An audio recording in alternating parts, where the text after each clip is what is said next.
Bonjour à tous et bienvenue à un nouveau Faux Départ, le podcast où on invite des entrepreneurs à discuter de leur parcours insolite lié au monde des affaires. Je m'appelle Vince Mars de chez Recursive où on développe des applications web et mobiles pour les entreprises. Pour cet épisode, on vous emmène faire un tour avec le très sympathique Cal Nadeau de chez Rallycart. Rallycart, c'est quoi? C'est un concept unique de karting haute performance pour les amateurs de vitesse sur piste et hors route. Vous allez voir que Cal est tout simplement conduit par ses passions. En plus de développer sa start-up, il est animateur télé-radio, porte-parole, instructeur de conduite, coureur professionnel et cascadeur. Il a joué dans des grosses productions autant québécoises qu'américaines, spécifiquement pour des cascades impliquant des voitures. C'est donc dire que la conduite automobile n'a aucun secret pour Cal, à tel point qu'il est capable sans aucun risque de conduire sur deux roues, ce qui est quand même pratique quand on veut éviter le trafic. Bref, attachez votre ceinture pour cet épisode que je dirais est loin d'être un faux départ et ça part!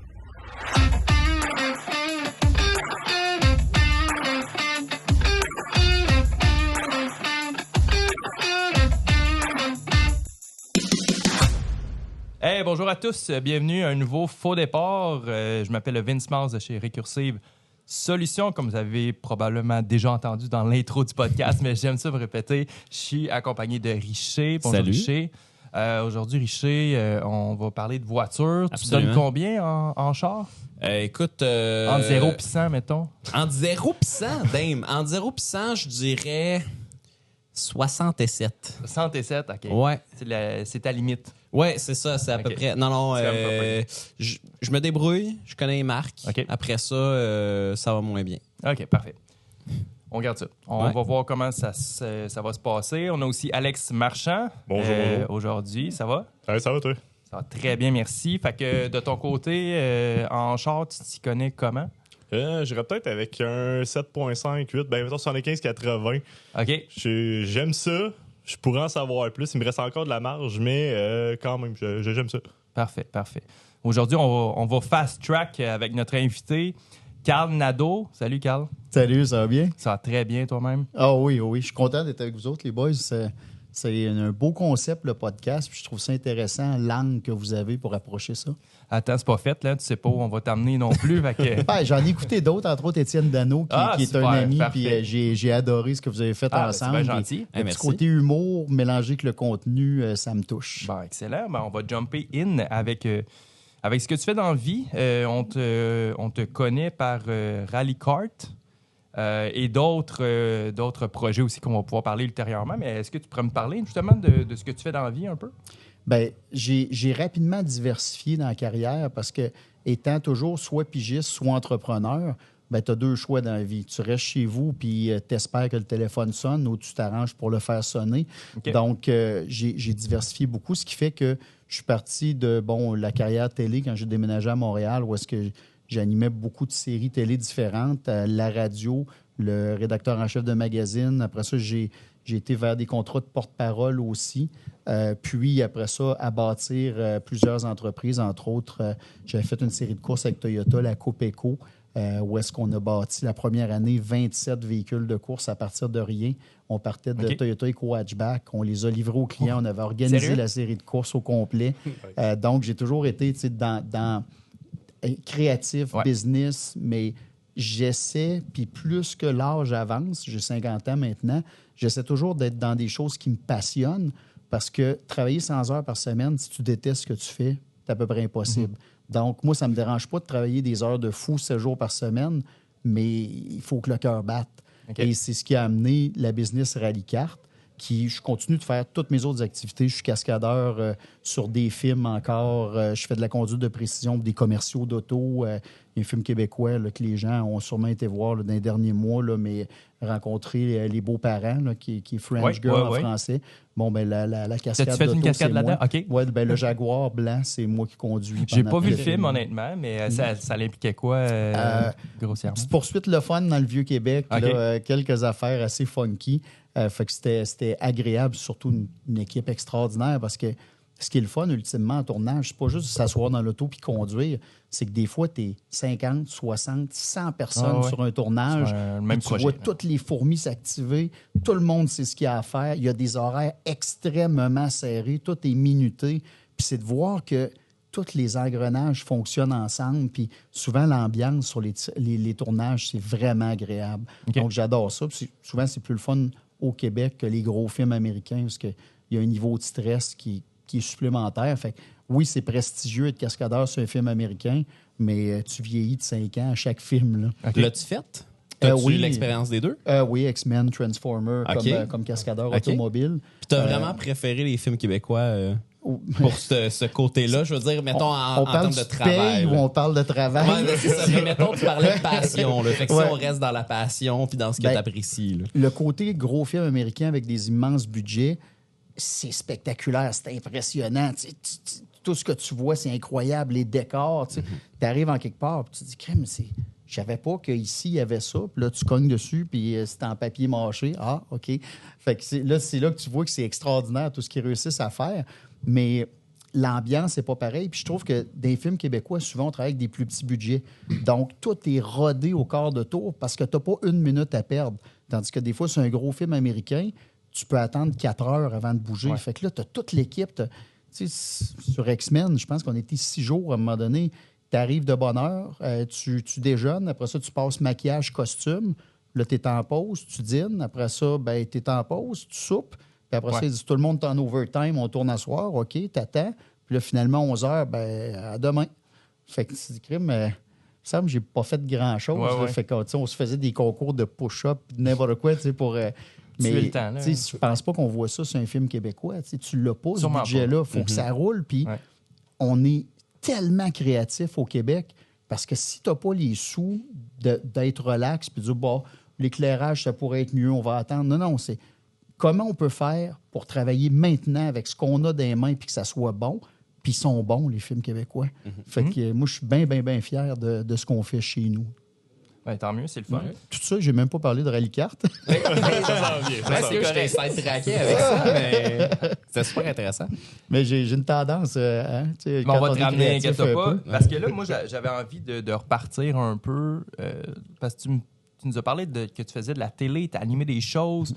Mais là, tu as un background, là, on s'entend, tu tripes ces chars. Comment tu as fait ta place? D'où tu pars pour arriver à animer des shows de télé comme ça? Moi, j'ai pris un petit canot, je me suis garroché dans une rivière avec des rapides, puis j'ai essayé de garder la tête à la surface. Okay. C'était essentiellement mon plan de carrière. Dans les faits, j'ai essayé d'étudier en administration. Je me suis rendu compte que c'était que des chiffres, c'était aride, puis je ne sentais pas la passion, je n'étais pas bien là-dedans. Fait que j'ai étudié en communication, là. Comme par hasard, là, j'ai trouvé ce qui me rendait profondément heureux puis ce qui me branchait. Que tu as terminé. Non, c'est ça le problème. Beaucoup de monde pense que j'ai les gros diplômes d'université. J'étais rédacteur en chef de magazine, puis j'ai une bonne plume, mais j'ai été beaucoup autodidacte parce que j'ai toujours appris plus facilement, rapidement par moi-même. Donc, c'est pour ça que j'ai fait tant de projets différents. Je me dis, si tu mets les heures, si tu mets le sérieux, puis si tu t'acharnes à vouloir comprendre quelque chose, il y a toujours moyen de le faire. Puis le rythme de l'école était trop lent. Ça m'agaçait. Mais parallèlement à ça, j'avais commencé à faire de la course au moment où j'étudiais en communication. Et à un moment donné, Jim Russell, qui est de la grosse école de pilotage au circuit Mont-Tremblant, il y avait un programme où tu étais là pendant 9 mois. Tu apprenais à être mécanicien pour les courses et tu avais tes cours de pilotage suivis de courses en formule. Donc, comme je n'avais pas les moyens de signer un chèque pour aller courir en formule, je me suis dit, je vais aller travailler. Mais là, pour me rendre là, il a fallu que je vende tout ce que j'avais et mon vélo, tout y a passé pour arriver à Jim Russell puis payer une petite chambre, même pas un appartement, une chambre, puis être capable d'être là pendant 9 mois sans travail, à part quelques petits jobs de signaleur. Fait que ça m'a amené à être mécanicien sur l'équipe nationale, rencontrer des gens comme Didier Scrannon, que j'admirais beaucoup parce que Didier est un pilote actif qui avait de très bons résultats, mais je le voyais débarquer de l'auto. Tout de suite, il y avait le micro de RDS ou de Radio Énergie qui faisait ses chroniques. Après ça, OK, ajustement de l'auto, parler un petit peu avec les mécaniciens. Paf, il se rassoit dans l'auto. Oh, j'ai un live RDS. Puis c'était quelque chose que moi, ça me parlait beaucoup parce que, j'aime ça, être toujours le gaz au fond, faire 1000 choses. Puis les qualités de communicateur de Didier, puis ce qui est drôle, c'est que des années plus tard, on a travaillé ensemble à RDS. Okay. Fait que, tu sais, des fois, il y en a qui disent tout est dans tout, là, mais c'était pas un plan de carrière. J'avais purement de l'admiration pour Didier. Puis, avec les années, au fil des contrats, de tout ce qui se passe, ben, je me suis retrouvé à télé, moi aussi, à radio. Puis, finalement, ben, ça a déboulé, mais c'était pas... Il y en a qui, toute leur vie, veulent être animateurs télé parce qu'ils ont besoin de leur image, ils ont besoin d'écouter la télévision, voir qu'ils sont là. Moi, c'était un besoin de partager ma passion. C'est ce qui m'a amené à la télévision. Puis la télévision, c'est un accident. Puis c'est ce qui fait que je suis si heureux comme cascadeur aussi parce que j'ai pas besoin que le monde voit mon visage. Moi, j'ai juste besoin de faire quelque chose que je sens que les gens vont aimer. That's it. Okay. Ça me rend heureux. Fait que c'est... Qui t'a donné ton premier contrat à télé comme ça? C'était un drôle de hasard. Je travaillais dans un speed shop à Québec où est-ce qu'on vendait des pièces haute performance. Puis bon, l'entreprise avait pris des chroniques télé dans une émission. La première chronique, c'était les patrons qui le faisaient. Ça ne s'était pas très bien passé. Disons qu'il y en a qui sont bons en administration, mais moins dans le delivery. Puis l'animateur était super mal à l'aise. Puis il est venu à l'entreprise pour dire, là, il faut qu'on trouve un plan B. Puis finalement, il a attendu comme 2 heures parce qu'il était en meeting de business. Puis pendant 2 heures, il me voyait donner mon spectacle au comptoir. Puis on était 6-7 à travailler, mais il y avait une file d'attente en avant de mon comptoir. Fait que là, il dit, pourquoi lui, il y a une file? Puis fait que finalement, il voyait le spectacle, la passion. Puis là, on parle de ça, on modifie tel auto, voici ce qu'on peut faire. Fait qu'à la fin, il dit, t'as-tu déjà fait de la télé? Non, tu sais. T'aimerais-tu ça faire des chroniques? Oui. Fait que j'ai réglé son problème. Fait que quand il a rencontré les patrons, son speech a changé vers... Je trouve ça bizarre que ce soit les patrons que les clients ne voient pas, alors que techniquement, ça devrait être ton visage au comptoir qui fait les chroniques. Fait que ça s'est juste réglé de même. Okay. Première il n'y a pas eu une expérience, mauvaise nouvelle à annoncer. Non, c'est ça. Lui, bon. il était solidement soulagé. Puis finalement, ben, ils ont accepté, tout s'est bien passé. J'ai commencé direct en live à la télévision, puis ça a bien été. Je vais le nommer, c'est Yves Landry, l'animateur, qui est demeuré un super bon ami, qui travaillait aussi à Choix FM le matin. Puis ce qui est drôle, c'est que quand je suis parti à Montréal pour après ça essayer de faire ma place dans les médias puis avoir animé une série télé, j'ai été voir Yves. Puis j'ai dit, écoute, je vais demander à une personne. C'est toi qui m'as donné ma première chance. Puis j'aimerais ça que tu me dises c'est quoi que je dois faire pour réussir là-dedans. Puis Yves, au début, je n'ai pas de conseils à donner. Il y en a des meilleurs que moi. Il est toujours super humble. Puis finalement, il a dit c'est correct.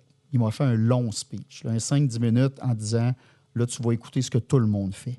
Chaque personne, chaque animateur radio, chaque animateur télé. Tu vas regarder le tic, tu vas regarder leur façon d'animer. Puis il dit quand tu vas faire ça pendant 1 mois ou 2, sac-toi de tout ce que tu as entendu.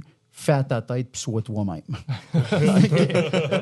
Meilleur conseil que j'ai eu de ma vie. C'est très bien. Il ne faut pas sortir. En fait, il faut rester soi-même, effectivement. Là, tout le monde veut te changer. Tout le monde veut que tu aies un certain personnage. Tout le monde dit que tu as un accent de Québec, ça ne marche pas à Radio de Montréal ou à Télé de Montréal. À ce point-là. Oui, c'est ça. Ta façon de t'habiller. Moi, je suis un gars naturellement jeans, t-shirt. Je ne me mettrais pas en complet cravate pour faire un show de TV, à moins que ce soit absolument nécessaire. Mais d'être soi-même, ça finit que les gens qui t'aiment, c'est toi qui aimes pour vrai. Ils n'aiment pas le personnage que tu deviens après ça, dépendant de ça. Puis quand on rencontre du monde après, c'est drôle, tu as la même voix, tu as la même attitude. C'est parce que c'est moi. C'est tout, t'aimes ou t'aimes pas. Ouais. C'est vrai qu'on est dans une ère de marketing d'influence aussi, j'ai l'impression, en 2024. Puis c'est un peu ça aussi que les influenceurs, en général, vont représenter. C'est être eux-mêmes avec une personnalité qui est flamboyante, mais qui est la leur. Puis les gens vont s'attacher à ça, vont les considérer un peu comme des amis, si on veut. Puis quand ça arrive pour commercialiser des produits ou mettre en marché des produits, ben les gens ont le goût d'acheter puis sont extrêmement fidèles aux influenceurs qui vont vendre des produits aussi. Fait que, c'est un super bon point, Alex. Puis ça me fait penser, justement, t'aimes ça être toi-même, t'aimes ça être vrai, tout ça. T'as-tu essayé un peu d'être sur les réseaux, faire la game des stories, être présent sur TikTok, tout ça? C'est quand même un espace dans lequel tu peux exister exactement comme tu veux. Là. Mais oui et non. J'ai une gêne à le faire. J'ai pris mon premier compte Facebook quand, dans un contrat de pilote automobile, c'était inclus dans le contrat que j'avais l'obligation d'être sur Facebook et de faire certains posts. À ce moment-là, c'était Facebook et Twitter que j'avais sur mon contrat. Mais dans ma tête à moi, ma vie n'est pas si importante pour que les autres... Moi, ce que je voulais transmettre, c'est les compétences, c'est des connaissances, c'est de la passion. Puis là, je me disais, je ne commencerai pas à photographier ce que je mange juste pour dire « Hey, tu n'as pas posté aujourd'hui, ça prend quelque chose. » Puis ce qui fait que souvent, j'oublie de poster. Je regarde ce que les autres mettent, mais je ne m'accorde pas cette importance-là.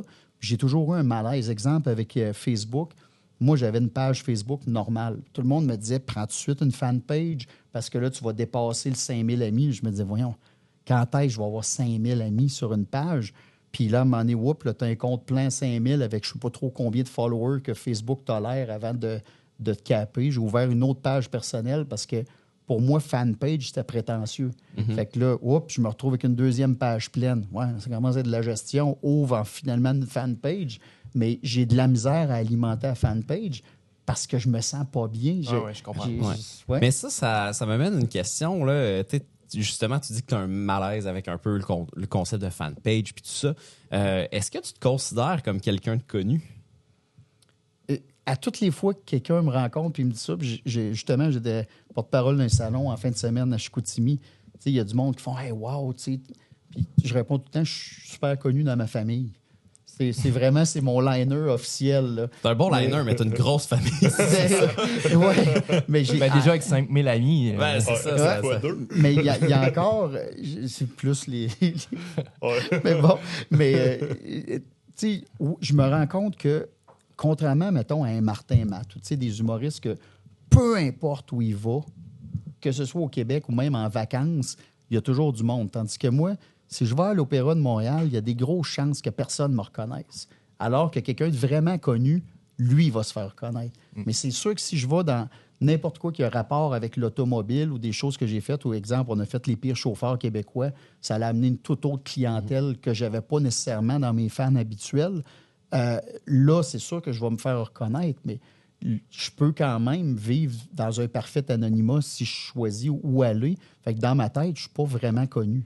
Je comprends un peu. En même temps, tous les artistes ont leur public cible. Puis, au fond, un artiste, ce que ça fait, c'est que ça vit de sa passion. Fait que théoriquement, je trouve que tu coches beaucoup de cases. En tout cas, je laisse ça là. Tu feras ce que tu veux avec. Ouais, sauf la prétention. J'espère que je la cocherai jamais, cette coche-là, parce que je pense pas ça que me rendrait malheureux. Ouais. Non, c'est ça. Puis tu disais aussi que tu parlais de ton plan de carrière. En fait, là, moi, de ce que j'ai compris, puis c'est peut-être une mauvaise interprétation, mais ton plan de carrière, en fait, c'est que tu n'en avais pas vraiment. Exact. Puis que tu y allais en fonction de ce qui te tentait, puis tout ça. Puis, est-ce que ça t'est arrivé, à cause de ce plan de carrière-là, qui n'en est pas, de tomber sur quelque chose que tu n'as vraiment pas aimé? Plus que tu vieillis, plus que tu te connais. Fait que, à un moment donné, je me suis rendu compte, down the road, que même si j'avais des beaux contrats d'écriture, j'ai écrit dans le guide de l'auto, dans l'annuel, qui était, quand j'étais jeune, les bibles extraordinaires. Puis ta mesure de est-ce que tu es devenu un journaliste automobile qui a du succès, c'est d'être capable d'écrire dans ces bibles-là. Puis je me suis rendu compte qu'écrire, malgré le fait que j'ai une bonne plume naturellement, ça ne me rendait pas heureux. En partie parce que tout le processus d'écriture, tu es complètement tout seul. Puis en partie parce que j'ai toujours une insécurité de ne pas être à la hauteur, ce qui fait que j'écrivais un texte qui me prenait une éternité. Là, je trouvais que mon titre était plus assez bon. Je refaisais le titre. Je me disais, là, mon intro vient d'en souffrir. Je refais mon intro. Là, mon paragraphe principal, là, l'espèce de loop, le fun d'associer le titre à l'intro puis de closer avec quelque chose qui rassemble. Ouais. Fait que finalement, un texte que certains journalistes écrivent en 32 minutes puis réviser 4 fois là-dessus, mais moi, ça fait me prendre 10, 20, 30 heures des fois avant de relâcher le texte, ce qui faisait que ça me rendait profondément malheureux. Puis le temps que je ne passais pas là-dedans, je ne le passais pas à faire des choses dans lesquelles je performe. Fait qu'à un moment donné, j'ai juste arrêté d'écrire, tout simplement. Là, je mets toute cette passion-là d'écriture dans mes communications de business, dans... Oui, quand j'envoie un email à un fournisseur, un client ou peu importe, c'est léché, vérifié, relu. Je viens de réviser les contrats de notre distributeur américain, puis j'y ai réécrit au complet. Puis pourtant, c'est pas ma langue maternelle, mais quand j'ai envoyé ça, il m'a appelé. Oh, OK, là, on vient de prendre une coche, mais ça, c'est correct. Mais d'avoir une commande de 20-30 textes à écrire, puis les deadlines, c'est l'été. L'été, c'est la saison la plus occupée de tous les gars qui font ce que je fais dans la vie. de cascade, de ci, de ça, de coaching sur piste. Ça n'avait pas de sens, les horaires. Fait que je trouvais que je sous-performais là-dedans. Fait que j'ai atteint, parce que jeune, j'ai toujours dit à ma mère, je veux faire un peu de mécanique sur des voitures de course, je veux être pilote de course, je veux être journaliste automobile, je veux être cascadeur. C'est ce que j'ai toujours dit. En bas de 10 ans, c'était clair. Fait Puis il y avait je t'arrête Georges là-dessus. Duval. Ta mère répliqué comment quand tu as dit que tu voulais être cascadeur? Dans sa tête, c'était juste aux États-Unis, parce que j'écoutais Duke of Hazzard, qui était OK. mon émission Fait fétiche. que, elle où, voyait courait sauter après moi, avec shérif. General Lee. Puis, Moi, je les voyais sauter, gars. J'attendais juste d'avoir mon permis de conduire pour faire ça. Là. Ma première mission, c'était de trouver une traque de chemin de fer puis sauter. Puis je l'ai fait en masse. Là. Puis juste pour boucler cette boucle-là, Duke of Hazzard, quand j'ai tourné le film Transformer, je me suis retrouvé à travailler avec le cascadeur de la série Duke of Hazzard, celui qui conduisait, entre autres, le général Lee, puis qui a fait un paquet de cascades, là, dont, un moment donné, je pense, avec l'auto de Boss Hogg, il rentre dans un immense arbre, puis il se plante solide. C'était lui qui était là-dedans. Fait que, je suis jamais starstruck. Je rencontre des gens connus régulièrement dans ma job, puis c'est bonjour, peu importe, ça fait plaisir, puis un peu de small talk, mais ça me touche pas, tu sais. Mais à part si je vois qu'il y a une relation d'amitié, le fun, mais là, moi, je vois l'individu, je vois pas la carrière. Mais lui, je suis serré à la main, puis je suis arrivé pour parler, puis j'avais toute ma jeunesse, j'avais tous mes rêves, j'avais... c'était extraordinaire. C'est un peu lui qui t'a donné le goût de faire ce que tu fais aussi. Fait que c'est comme la boucle qui se boucle. Là, ça va être un beau moment, honnêtement. Là. Ouais, Et définitivement. le plus drôle, c'est que j'ai bégayé comme un enfant de 2 ans. Puis le cascadeur Stéphane Lefebvre, qui est un de mes grands amis, c'est lui qui me l'a présenté au début. Puis il a attendu quelques minutes, puis il a dit, tu sais, Carl, on m'a fait la même affaire. C'est là qu'on voit Vous autres, les gars, rapidement, avez-vous quelqu'un qui si vous le rencontrez ou la rencontrez? Quelqu'un qui, qu'en le rencontrant, ça va être choquant. Moi, je C'est peux une être bonne assez question. facilement déstabilisé, je pense. Ouais? Juste Ça serait qui, être toi? connu. Juste être connu. Éric Salvaille, je saurais pas quoi dire. Je sais pas.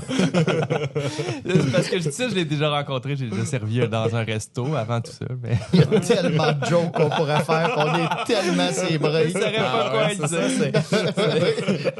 J'ai senti la frayeur. Bon là. choix, on commentera pas là-dessus.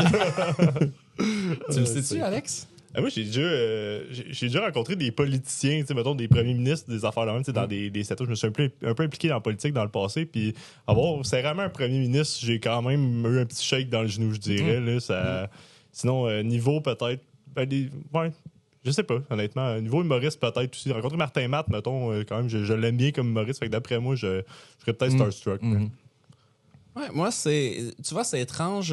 Niveau personnalité publique, j'en ai pas qui me sortent en tête comme ça. Je te dirais, Marc Labrèche, c'est quelqu'un que je trouve... il est imposant dans la façon qu'il l'est pas. Il est pas sans rire. Exact. Il est capable de jouer. Dans le style d'humour qu'il fait, même si c'est de l'humour abordable, c'est intelligent. Puis cet homme-là est très intelligent. Là. Fait que je pense, lui, je serais un peu... je me sentirais petit là, de le rencontrer. Ouais. J'avoue, Michel Barrette, la première fois que je l'ai rencontré, ça doit. Tu sais, c'est l'humoriste Gotchard. Puis je l'avais invité sur Équipé pour rouler, une émission que je co-animais. Puis la première poignée de main, j'étais nerveux. Puis ça a cliqué. Tu sais, quand tu dis, là, tu pars sur le Welly, ça a cliqué. Puis au point que, quand après ça, on a voulu l'engager comme animateur avec moi, c'est moi qui ai fait les démarches pour l'amener au meeting avec les producteurs. Fait que ça... Puis là, on a animé ensemble, on fait de la moto ensemble, on fait des voyages. C'est pas lui avec ta première moto aussi, ça se peut-tu? C'est de sa Il y a une faute. histoire, OK.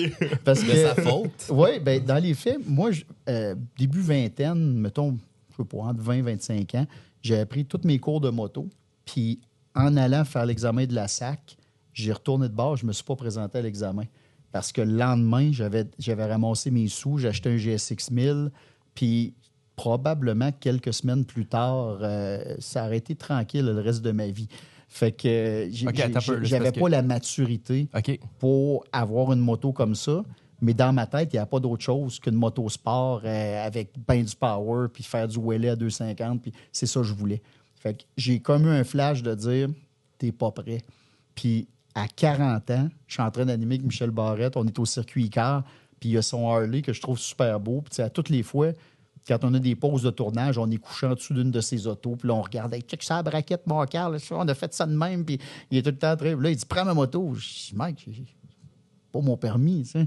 C'est pas grave, on est à Icar, c'est une piste, va te promener, puis ouais, donc. Puis là, je dis, non, Michel, c'est ah ouais, puis là, il me lâche pas. Finalement, j'essaye sa moto. Maudit que ça va bien.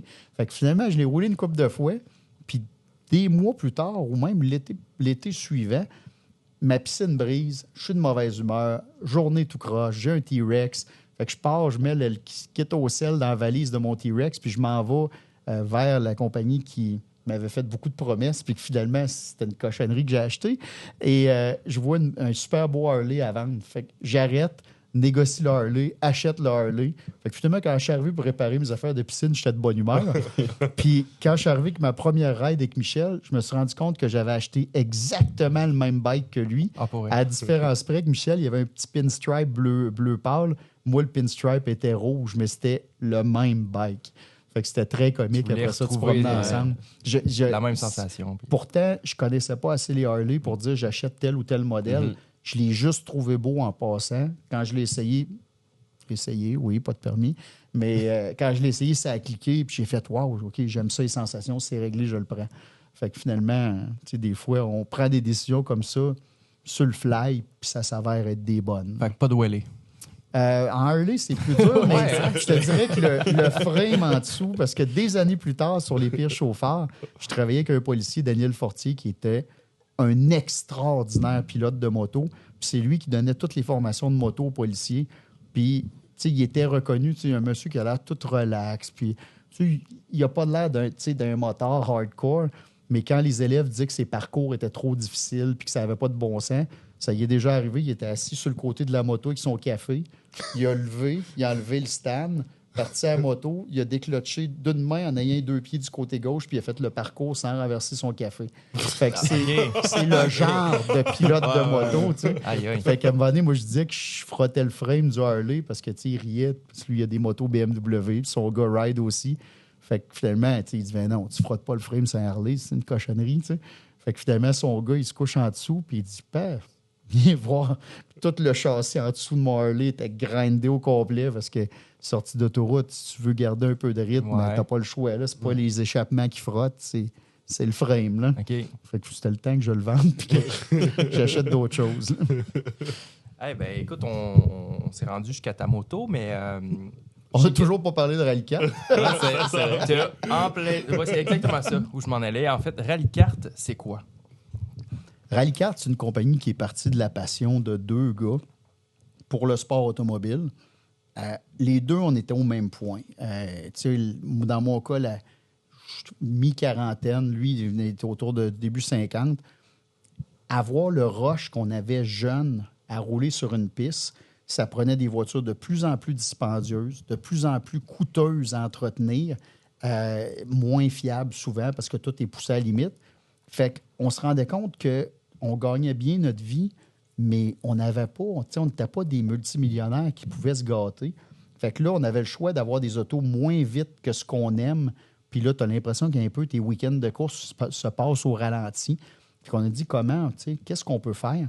Puis on admirait les 2, les cross-karts en Europe. C'est une catégorie où est-ce que c'est des petits buggy qui ressemblent un peu à des petits autos téléguidés, très courts, avec des moteurs 600 cc de moto, donc boîte séquentielle.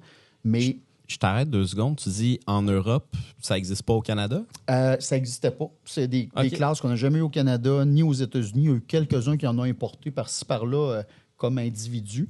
Mais sauf que c'était fait pour des pistes très courtes, souvent en terre ou en mix terre-asphalte. Pour ralentir, il fallait glisser. Mais vu qu'il n'y avait tellement pas d'empattement puis les volants tournent beaucoup, tu étais capable de te ralentir comme ça. Fait qu'on aimait l'idée d'avoir une série peu coûteuse, un châssis tubulaire avec une carrosserie relativement simple, moteur de moto. Mais on s'est dit, nous autres, nos pistes nord-américaines, les lignes droites sont plus longues. On aime rouler sur des circuits d'asphalte. Il y a moins de circuits mix terre-asphalte. Donc, on voulait avoir quelque chose de polyvalent qui allait être dominant sur asphalte, bon terre, neige, glace, parce que 6 mois par année, on est l'hiver, il faut que ça puisse rouler l'hiver. Mais ce qu'on voulait, c'est que sur nos circuits, est-ce qu'on roule 200 km/h et plus, que s'il y a un accident grave, seul, avec un véhicule semblable ou contre une voiture, que le pilote s'en sorte bien. Fait que c'est là qu'on s'est mis à développer. Au début, on a mandaté quelqu'un pour le faire. Puis, à un moment donné, on s'est rendu compte qu'on dépassait les compétences, l'expérience, puis surtout que c'était tellement artisanal qu'on ne pouvait pas distribuer. C'est là qu'on s'est mis à engager tout ce qu'on a. Fait que, comme au poker, on a fait all-in en mettant une maison là-dedans, puis envoyé donc, puis des prêts, on a mandaté des firmes d'ingénieurs, entre autres, qui sous-traitaient dans le domaine de l'aviation pour avoir vraiment des critères extrêmement serrés, parce que le sport automobile, c'est dangereux.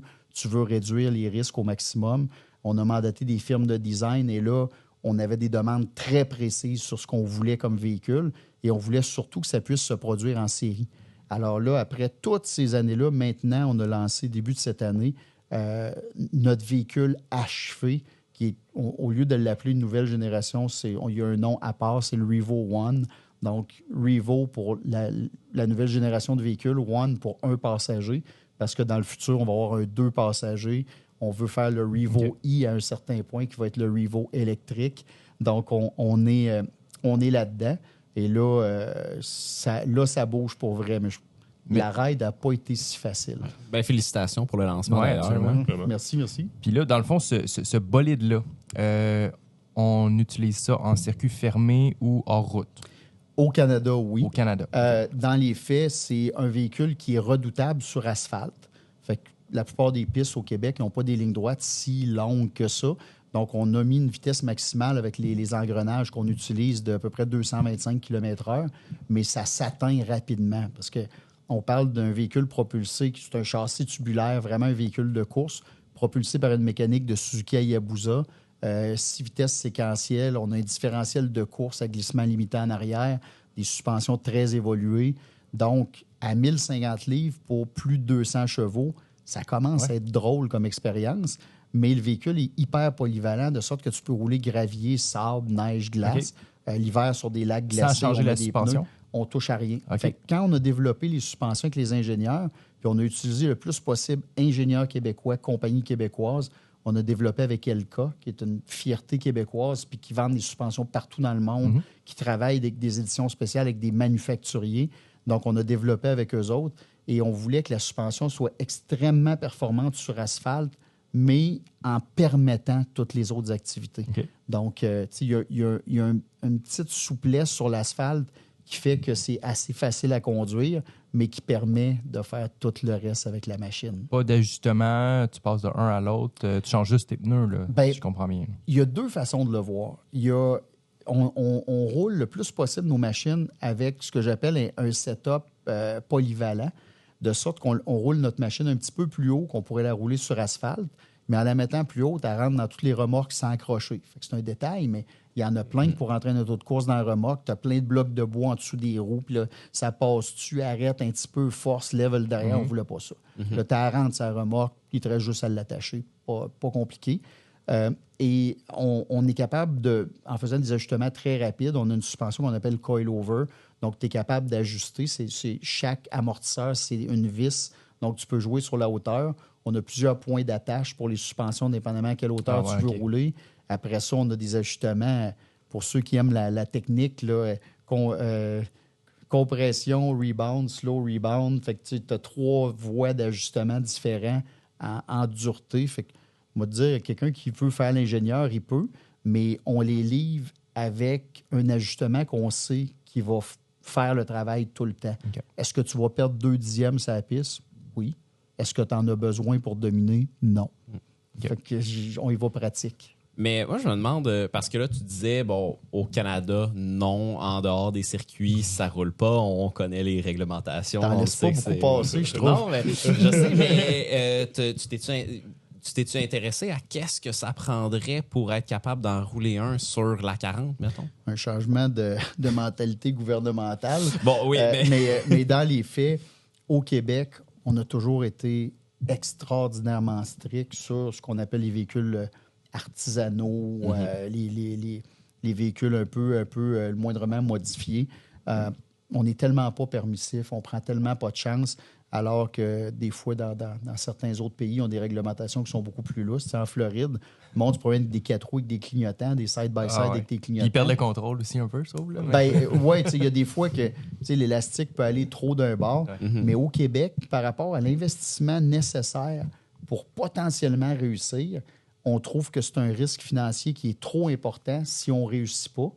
Si on réussit, ça serait merveilleux. Là. Tu peux devenir le T-Rex, mais à 4 roues, ultimement. Mais mettons qu'on met 5, 600, 700, 800 000 là-dedans, puis que finalement, c'est oui, c'est tout intéressant, oui, ça ferait du sens, mais il n'y a pas un ingénieur qui ose signer parce qu'il ne veut pas créer le précédent. Fait que tu peux pas, à un moment donné, il faut que tes capitaux aillent sur ce qui a le plus de chances de succès, puis c'est pas là qu'on va avoir le meilleur succès. Puis ce genre de réglementation-là, tu dis, bon, ailleurs, c'est plus lousse. Y en a-tu qui roulent sur les routes ailleurs? On en a un qui s'en va au Mexique. Il y a des clignotants, il y a le klaxon, il y a tout ce qu'il faut. Le bureau des véhicules local a approuvé, tout est beau. Fait qu'au Mexique, il va en avoir beaucoup. Puis même le distributeur mexicain, qui est un Québécois qui a émigré là-bas avec toute sa famille, il est en train de partir. Il y a déjà un centre de location là-bas, mais il va avoir des rallye-cartes en location, entre autres à Playa del Carmen. Et il va avoir bien sûr la distribution pour vendre les véhicules neufs. Donc, certains vont les acheter juste pour la piste. D'autres vont les acheter... avec une Corona. Ouais, ça pourrait arriver, ça aussi, mais je suggère pas alcool et volant, ça, c'est certain. Absolument pas. Il y en a des Corona sans alcool. Je tiens à le souligner. Exact. C'est vrai, avec je t'appelle, fait des bonnes annonces. Alex, je pense que tu avais quelque chose à demander à Carl. Ben oui, certain. On avait eu une discussion, je me rappelle, puis tu me parlais un peu de certains features au niveau de la clientèle cible que tu ciblais pour les rallycars, puis des avantages aussi, je pense qu'entre autres au niveau du transport. Là. Oui, en effet, l'avantage d'un véhicule qui est un petit peu plus petit format, ça a à peu près 10 pieds et demi de longueur, 66 pouces et demi de largeur, puis ça pèse 1000 livres. Donc, ça fait que ta remorque peut être beaucoup plus petite. Qui dit remorque plus petite dit tu n'es pas obligé d'avoir un camion, un F350 avec une capacité de charge épouvantable et une grosse remorque. Donc, tu peux travailler plus petite remorque, un setup plus de base. Pour certains, c'est aussi bête que tu as un Subaru Outback avec un petit trailer en aluminium, tu mets ton rallye-cart, tu es nettement en dessous de la capacité de charge de ton véhicule, puis tu peux aller partout aux courses avec ça, puis ça ne te coûte rien de gaz. Puis une fois rendu à la piste, c'est un véhicule. Notre but, c'est un véhicule qui est peu de consommables. Parce que ce qui tue le monde, des fois, en sport automobile, tu as l'achat de l'auto. Mais tu as le fait que lors d'un accident, exemple, quelqu'un qui est moyen s'achète un Porsche GT3 RS, il roule sur le circuit, mettons qu'il est chanceux, il y en a eu un à 300 000, il le met dans le mur, bien, c'est pas long que ça coûte 60 80 000 à réparer. Si tu es chanceux, les assurances payent. S'ils payent, tu as un Carfax de 80 000 pour ton auto, ce qui va tuer la valeur de revente. Si tu n'es pas chanceux, bien, tu payes de tes poches. Ton auto est quand même accidenté, puis c'est un petit monde, tout le monde le sait. Alors qu'une voiture de course comme un rallye-car, tu mets ça dans le mur, ça coûte 4 000 à réparer parce que tu as plié 2 tables, un amortisseur, puis un moyeu de roue, puis tu es reparti. T'sais. Fait que ça facilite et le transport et l'utilisation. Puis le fait que la voiture soit légère, bien, on a mis des freins pour arrêter un véhicule de, mettons, 3 000, 3 500 livres. Donc, tes freins n'usent pas.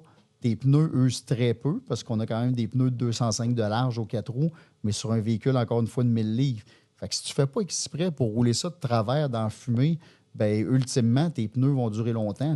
Fait que tu peux faire une saison complète de piste, puis des fois, elle va te coûter 5 000 ta saison, au lieu de quelqu'un, mettons, tu as un Porsche, un McLaren, un Viper, puis que tu fais 7-8 journées de piste facilement dans l'année, bien, un de mes partenaires de business, un McLaren, ça lui a coûté 80 000 pour 2 track days. Fait que, à un moment donné, ça devient une économie. Fait que non seulement on amène le facteur plaisir, vitesse pure, freinage extraordinaire, fiabilité, durabilité, fait beaucoup d'entretien. Fait que, c'est bien beau de vouloir vendre quelque chose, mais encore faut-il, 1, répondre à un besoin, puis 2, satisfaire tes clients. Fait que, étant des gars de course, nous autres mêmes, ben on a créé une machine qui allait répondre aux besoins du gentleman driver, du gars de course. Nos premiers clients, ce pas des racers nécessairement. C'est souvent des gentleman drivers qui sont rendus à se faire plaisir. Il y a fin quarantaine, début cinquantaine, les enfants sont partis de la maison. Là, tu commences à vouloir avoir des loisirs. Certains voyagent, certains s'achètent la grosse auto confortable, mais il y en a qui veulent faire de la piste. Fait que, malheureusement, il y en a plein qui se sont brûlés en achetant leur auto-drive, puis ils se sont rendus compte après un an que ça avait coûté 50 000 de plus qu'ils pensaient, puis ils arrêtent d'en faire.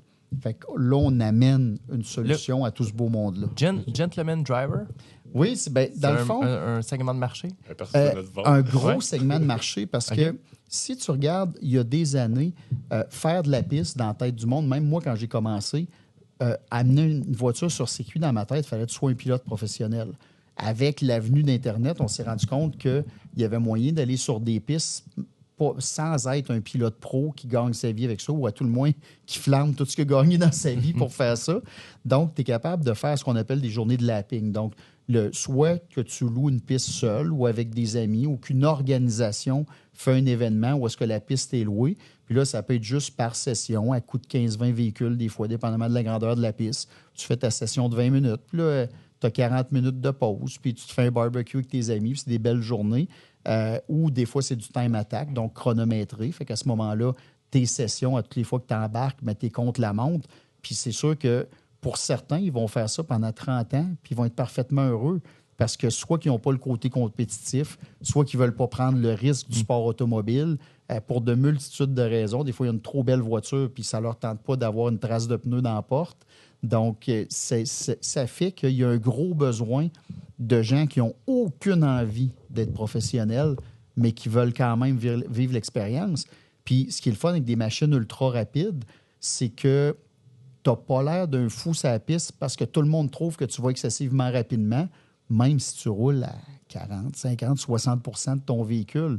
Le trouble, c'est que quand tu fais un track day en Porsche, il y a tellement de Porsche pareil sur la piste que c'est assez facile de voir que tu es 5 secondes trop lent avec ton véhicule. Donc, là, on amène des solutions. Là. Puis, t'offres-tu ce service-là de, mettons, moi, là, ça me tente là, d'essayer d'arriver sur une piste, pogner un rallye-cart, embarquer, mais je veux pas me commettre à l'acheter, là, je veux l'essayer. Le faites-vous? Jusqu'à maintenant, comme manufacturier, on le faisait occasionnellement. Maintenant, on a ouvert un concessionnaire qui est l'Autoclub Le Mans en banlieue de Québec, Saint-Augustin, qui loue plusieurs fois par année des circuits. Et eux autres, ils ont un inventaire de rallye-cartes.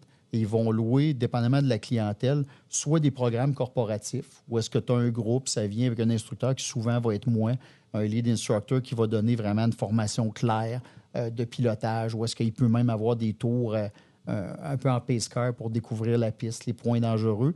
Et là, après ça, il va y avoir un nombre de sessions. Fait que dans certains cas, les gens vont juste se prendre une session de 15 minutes pour vivre l'expérience, un peu comme les gens faisaient avec Ferrari, Lambeau. Il y avait plein d'organisations et que là, souvent, ça coûtait 200 $. Tu faisais 2 petits tours rapides. Là, ça va coûter peut-être un peu plus, autour de 300-400, mais tu vas avoir 15 minutes de temps de piste. Donc, tu as le temps vraiment de t'étirer les jambes un peu pour que ça soit le fun. Mais il y a aussi des entreprises qui disent, moi, mes 10 meilleurs employés, je les amène, on fait un programme, on est sur la piste, il y a plusieurs véhicules, formation, puis un bon dîner, puis envoyez donc. Donc, ça, c'est quelque chose qui va être offert jusqu'à des gens professionnels ou pas qui disent, ben moi, j'ai un événement de time attack contre la montre, je loue le véhicule, je vais faire la journée ou le week-end avec un de ces véhicules-là qui est loué. Donc, tout ça, c'est des possibilités maintenant. Puis, bien sûr, ils ne sont pas fous. Là, c'est le concessionnaire. Il y a bien du monde, quand ils goûtent, ils vont dire, ouais, pourquoi je paye 200 000 de plus pour rouler tel véhicule? Je vais prendre ça. Plus petit, plus facile, moins de place dans le garage, pas un gros investissement. La valeur de revente ne change pas parce que, invariablement, le prix des neufs va continuer de monter. Puis, vu que c'est des véhicules qui n'ont pas vraiment d'entretien, bon, au bout de la ligne, s'il est en bon état, tu vas le revendre à peu près le prix que tu as payé. Donc, ça devient... C'est drôle parce que les clients, il y a beaucoup de monde, quand ils voient un prix d'un véhicule qui est quand même plus dispendieux, là, cette année, on est à 85 000 $ pour la machine. Les gens qui sont habitués, mettons, d'acheter une moto à 10 000 usagers, ça n'a pas de bon sens, 85 000. Mais tous ceux qui sont habitués, de faire de la piste, soit qui ont monté des voitures de course qui ont l'air, des fois, un Honda Civic, ça peut coûter facile 150 000, là, monter une grosse machine de circuit, ou des gens qui ont des véhicules plus exotiques, tu sais, Porsche, McLaren, ils voient le rallye-kart comme une économie au lieu de le voir comme une dépense. Okay. Fait que c'est là qu'on voit que toute chose est relative puis que des fois, notre première impression n'est pas toujours la bonne. Au même titre que les services que vous offrez, je suis persuadé que c'est ça. Il y a des entrepreneurs qui voient juste votre facture puis Puis il y a d'autres entrepreneurs qui voient ce qu'ils économisent la première année, la deuxième année, les profits supplémentaires, puis qui disent, gars, tu pourrais me charger plus cher. Là. Exact. Ben, ça me surprendrait qu'ils disent ça, mais bon. Non, ils le disent pas, mais... Ils pensent. Mais... Ça, ils pensent, puis on le sent. Mais c'est ça qui fait aussi que tu le sais que tu es dans ton public cible. Puis que tu as un public cible aussi. Là. Si tu le vois dans comment que les consommateurs réagissent à ton pricing, les véhicules que tu vends, puis tout ça, ben, ça veut dire que tu as visé à la bonne place. Oui, puis c'est dur d'établir le pricing parce que d'un côté, on veut vendre nos produits le moins cher possible, mais de l'autre côté, quand tu as mis dans plus que ces chiffres de développement, que tu as pas des engagements financiers importants, des prêts, des locaux commerciaux, des ci, des ça, on ne peut pas vendre les machines au coûtant parce que monnaie n'existe plus après 6 mois. Mais en même temps, tu ne veux pas être gourmand parce que notre but, c'est que plus qu'il y a d'unités, la demande entraîne la demande.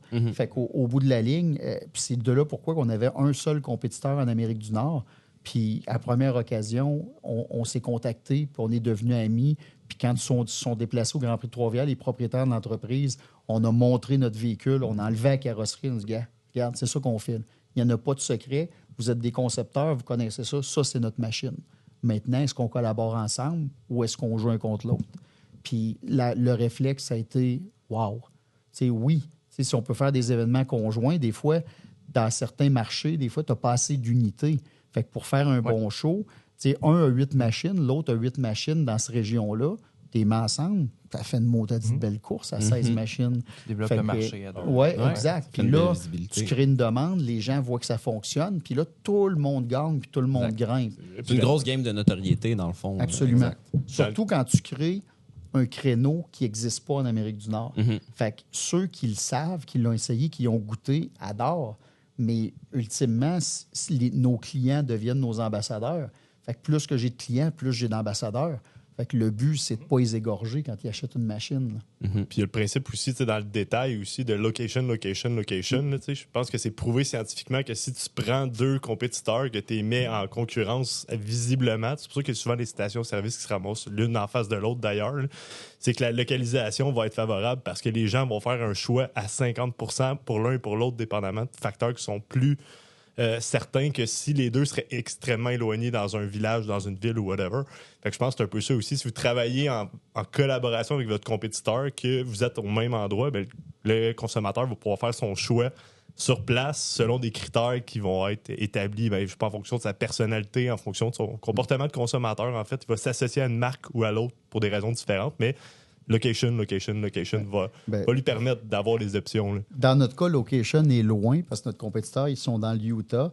Mais là, ce qui est le fun, c'est qu'ils nous disent, gars, saute dans l'avion, descends nous voir, on va te faire visiter l'usine, on va aller rouler dans les dunes de sable. Puis en jasant, on se rend compte on est complémentaires, mais on a des focus différents. T'sais, eux autres, géographiquement, sont dans le sable. Fait qu'il y en a à tour de bras, ce qui fait qu'ils ont développé une machine un petit peu plus axée vers ça. Fait que même si nos structures se ressemblent un peu, ultimement, ils ont plus de débattement de suspension. C'est plus fait pour rouler dans ces conditions-là. Alors que nous autres, on est extrêmement dominants sur asphalte. On est vraiment très bon sur gravier tapé, neige, glace. Mais dans le sable, on ne sera pas à hauteur avec leurs produits.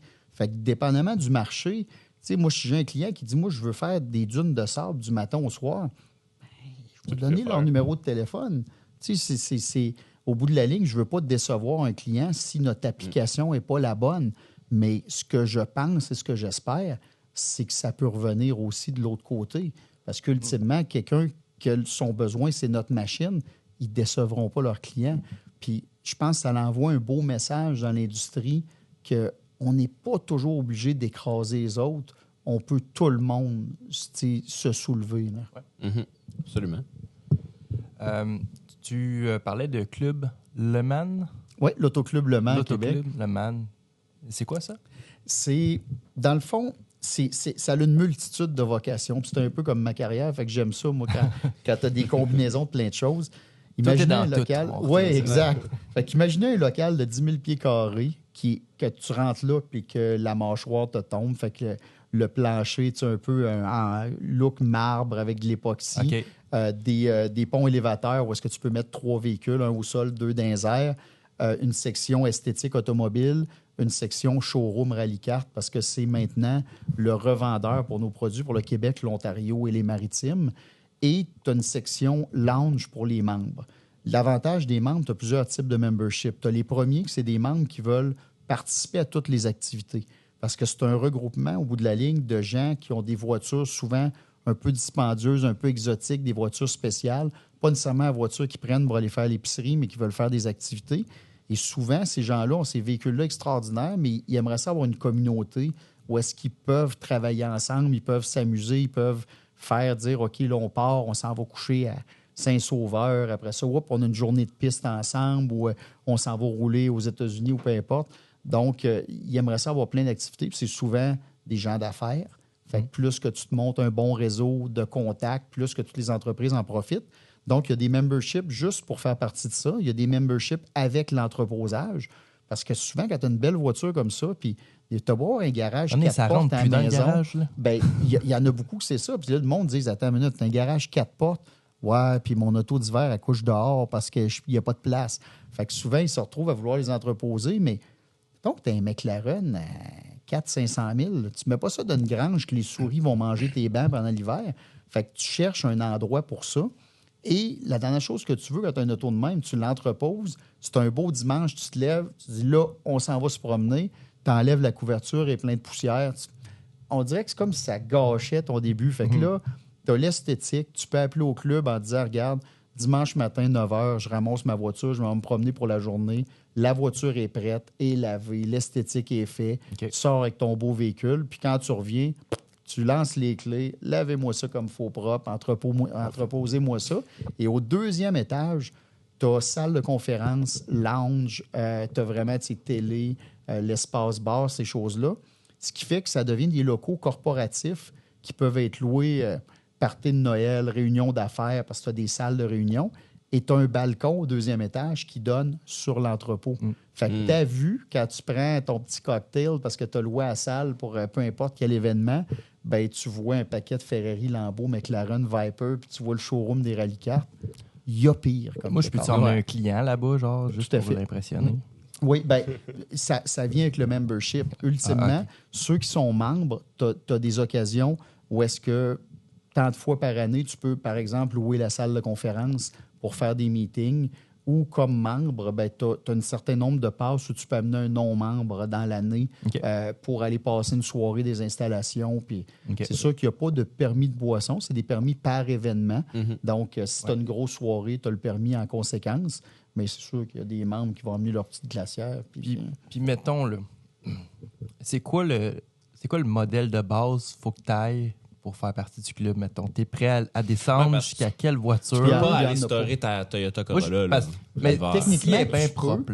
Mais pratiquement, avec des services haut de gamme, un membership haut de gamme, c'est des services qui coûtent un peu plus cher. Ce qui fait que quelqu'un qui a un Corolla, il peut l'entreposer pour 300$ par année dans une grange, où il paye le membership et les frais d'entreposage. Ça devient moins intéressant. Par contre, quand tu commences à monter de gamme de véhicules, là, tu viens que tu n'as pas le goût d'être entreposé collé à 1 cm d'un autre auto, que si quelqu'un ouvre la porte, il met une couverture, il y a graphing. Ça vient que ton véhicule est tellement précieux, coûteux, puis il y a des véhicules qui perdent la valeur rapidement, il y en a qui en prennent rapidement. Fait que tu ne peux pas risquer des véhicules comme ça, donc ça te prend un endroit spécial pour l'entreposer. Okay. Moi, j'ai une question, tu ne seras peut-être pas capable de répondre, mais mettons, le véhicule le plus luxueux ou le plus dispendieux qui est stocké, là, sans nommer qui le possède, là, on n'ira pas là. Moi, mais... j'aimerais ça le savoir. Mais donc, on ne va pas là nécessairement, mais le véhicule, ça serait quoi, selon toi? Les installations vont ouvrir à 100% cet été. Okay. Fait que là, pour l'instant, il n'y en a pas de stocké, mais il y a des membres qui s'accumulent.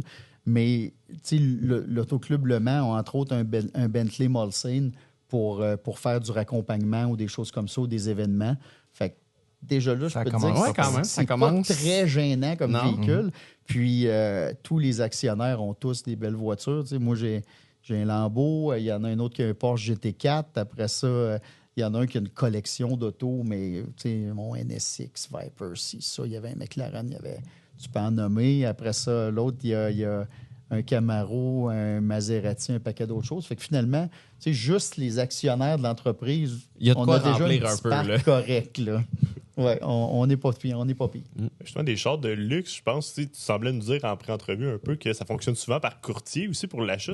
Comment ça marche, justement, un courtier en voiture de luxe, justement? Bien, l'Autoclub Le Mans va d'ailleurs l'offrir, le service de courtage pour les membres, là, parce que souvent, ce qui arrive, c'est que quand tu arrives d'un un certain statut de véhicule, tu as une multitude de problèmes. Tu ne veux pas annoncer ça sur Marketplace ou sur Kijiji parce que ça ne te tente pas de recevoir 10 000 appels pour du monde qui veulent juste l'avoir puis l'essayer.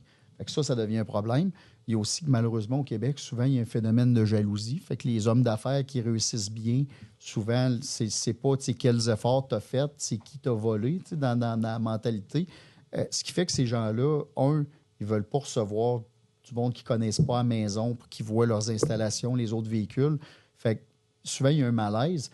Puis, il y a beaucoup de gens d'affaires qui n'ont pas rien que ça à faire magasiner. Ils connaissent leurs besoins, mais ils vont mandater un courtier automobile qui, lui, est un spécialiste là-dedans. Moi, mon grand ami Patrick Denis de Ocase au Saguenay fait ça. Puis il le fait d'ailleurs pour mes voitures.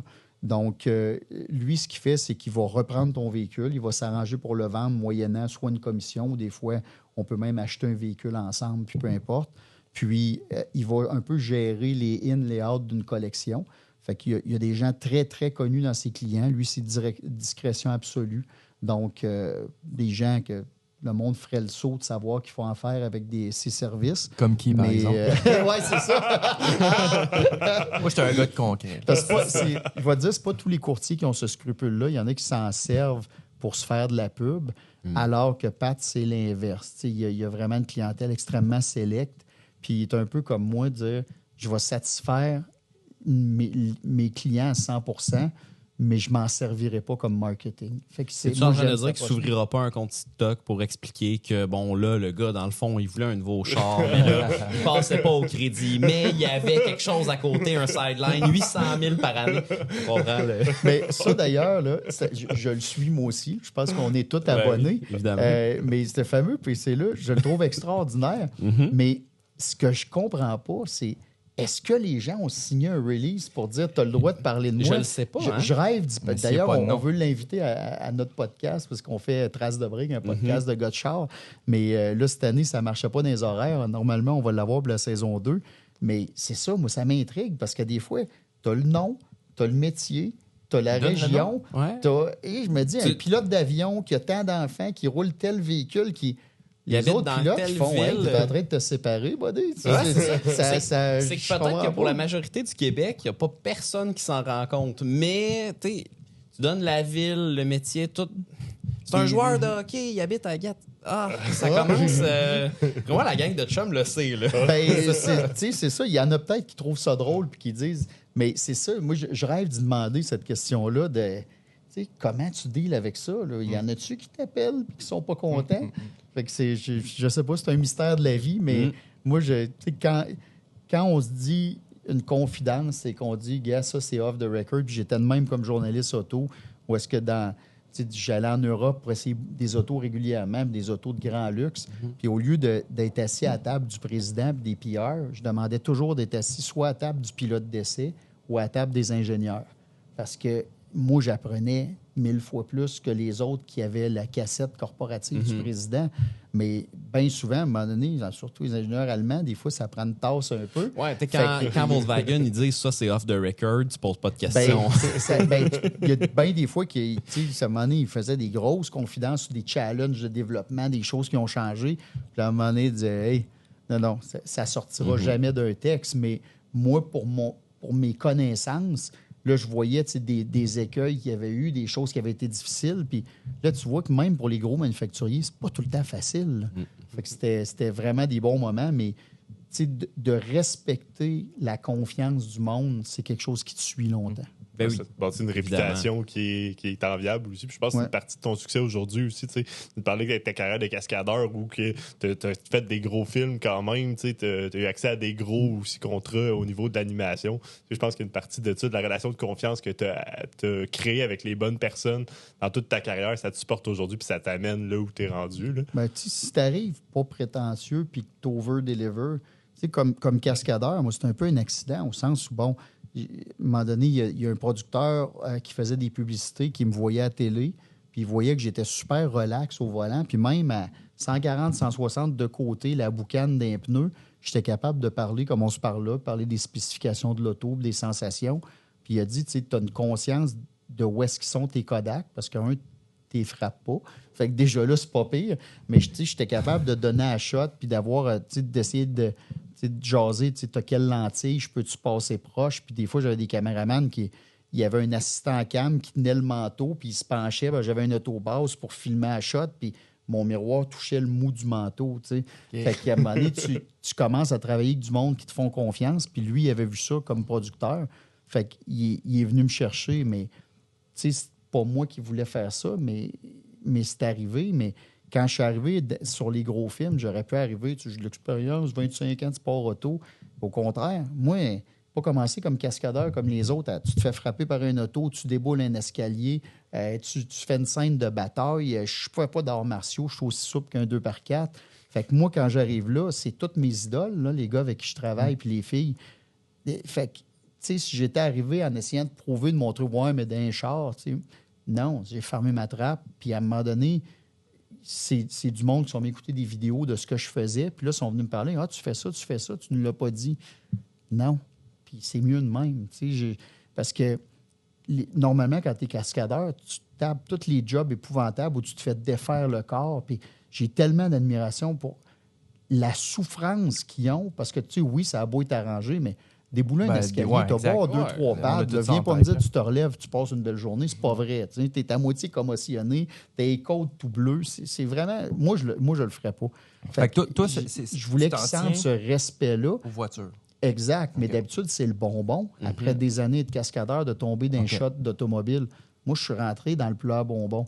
Fait que, tu sais, tu as le syndrome tout le temps un peu de l'imposteur. Tu veux pas déranger, tu veux pas lever de poussière. Fait que j'essaye d'être discret, mais de livrer pour qu'à la fin d'un contrat, ils disent « Ah, finalement, OK, il est correct. » Puis il y en a qui sont venus me voir par après, des vieux de la vieille avec bien de l'expérience qui m'ont serré la main puis ont dit OK. Puis ça t'es-tu déjà arrivé de faire une cascade? Justement, tu es beaucoup dans le under promise, over deliver. Tout le temps. Ça t'es-tu déjà arrivé d'under promise puis d'under deliver aussi?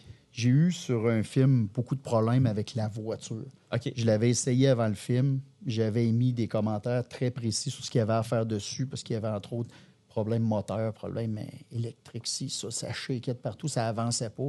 Mais je savais que dans ce que j'avais à faire avec l'auto, c'était impossible de le livrer. La voiture devait être préparée. Finalement, on est arrivé sur le film. C'était pas fait. Fait que j'étais en beau maudit parce que j'étais incapable de livrer ce que je promettais, mais j'avais pas l'équipement pour le faire. Mais ultimement, tu as les regards de tout le monde qui disent « T'es assis dedans, livre. Puis ils ont raison. Pour la plupart des gens, c'est toi qui as le contrôle. Puis parle à n'importe quel gars au monde, puis demande-lui, toi, comme conducteur, t'es comment? Il y en a combien qui vont dire, moi, je suis vraiment mauvais? Moi, je personne, suis distrait, moi. Le gars moyen, il n'y a personne qui va te répondre qui est en bas de 6 ou 7 sur 10 comme conducteur. Puis sur un plateau de film ou de cinéma, tu as plein de techniciens qui aimeraient ça être cascadeur, peu importe, fait qu'ils disent, moi, je suis 9,5. T'sais. Fait qu'au bout de la ligne, quand toi, tu n'es pas capable de livrer à shot comme toi, tu veux à livrer, il y en a plein qui diraient, tasse-le. Moi, moi le faire. Fait que ça, j'ai trouvé ça particulièrement difficile. J'avais des manœuvres à reculons, haute vitesse à faire, les vitres en buée. Fait que là, à un moment donné, tu ne vois pas tes vitres de côté, tu ne vois pas tes miroirs, tu ne vois pas la vitre d'en arrière. Ah, je veux bien, là. Mais si je ne vois pas où je m'en vais, c'est un peu difficile de livrer à shot. Donc, ça a été émotionnellement difficile parce que je ne me pardonne pas de ne pas être capable. Fait que je suis pas capable de vivre avec ça. Fait que finalement, on a réussi à livrer correct, mais ça aurait pu être extraordinaire au lieu d'être correct. Fait que ça je vis très, très mal avec ça. Vraiment très mal. Ça a été quoi ton plus gros shot? Ta plus grosse cascade?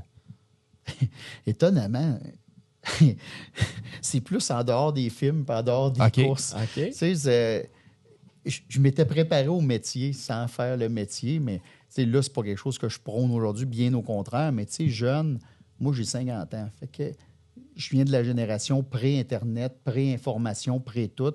Fait que c'est sûr que moi, quand j'ai eu une auto, la première auto à 16 ans, Je passais mes soirées à sauter des tracks de chemin de fer, à clipper une chaîne de trottoir de côté pour lever l'auto sur 2 roues puis rouler de 2 roues. Ça, tu fais ça? Ah ouais? Ben oui, c'était toutes des affaires que je voyais dans Duke of Hazzard. Fait que pour moi, conduire une auto, c'était ça. Parce que toute ma jeunesse, c'est ça que je voulais faire. Fait qu'en arrivant, j'avais un Jeep, un YG, je faisais ça. Je tournais au bout de bord du Vallon à Québec.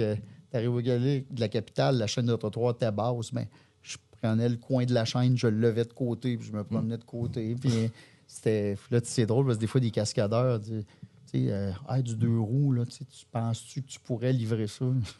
Après moi, les souvenirs devraient revenir. Je devrais être capable de le reproduire. Combien de temps tu peux rester 2 roues? Tant que c'est droit, là? Ouais, il y a des fois quand tu as un différentiel qui est vraiment ouvert, à un moment donné, c'est juste la roue des airs qui tourne, fait que tu finis par perdre la vitesse, mais tout est dans la douceur. J'ai une photo que je pourrais vous montrer en course auto. J'avais fondé la Coupe Eco. Puis quand j'ai vendu mes parts l'année d'après, j'ai été capable de faire une course comme média. Puis quand tu t'es média, peu importe où ce que tu te qualifies, il fallait que tu partes dernier. Fait que là, il fallait que je remonte le peloton, ce qui était très le fun. Mais rendu, mettons, dans le top 10, quand tu es parti dernier, il y a des ragoûts qui sont durs à dépasser parce qu'ils sont partout sur la piste. C'est plus dangereux que de dépasser quelqu'un qui est vite. Donc, je suis arrivé d'une espèce de dead zone où est-ce qu'il n'y a personne en arrière de moi, il n'y a personne en avant parce que les leaders, eux autres, ils n'en ont pas perdu de temps. Fait que là, il faut que je m'amuse. Puis à Tremblant, il y a un virage qui s'appelle le Namro, c'est une bonne montée, puis ça descend très, très serré en devers.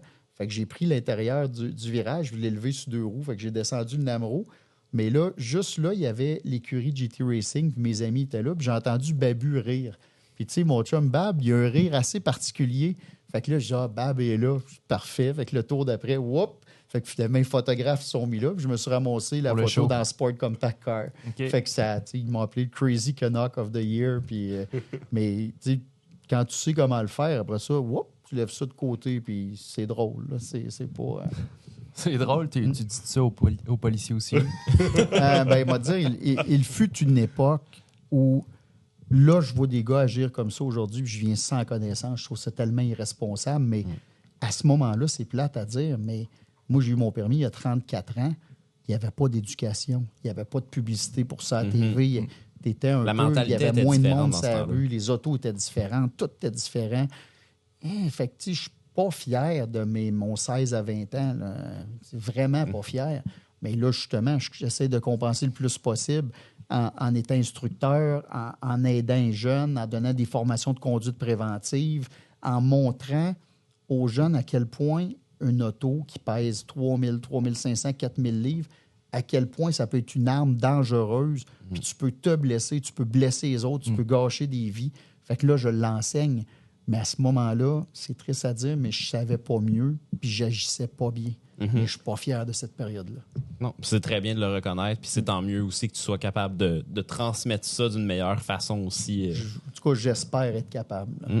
Dis-moi, Carl, c'est quoi les films les plus connus dans lesquels tu as fait des cascades? X-Men, Transformers, en partant, c'est des grosses franchises. Optimus Prime, mettons, c'était toi?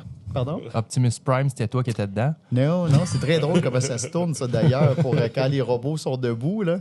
Les gens pensent que le robot est là. Non, dans les boîtes de carton. C'est un technicien habillé en bleu avec un poteau et une boule ronde qui est à peu près 30 pieds dans les airs. Fait que les acteurs parlent à la boule ronde en haut. Fait que, le monde, il s'imagine, là, tu dois avoir des gros robots. Puis non, il y a un petit peu de CGI dans ces films-là. Ouais. Puis mettons, le film Rapide et Dangereux, c'est lequel ton préféré?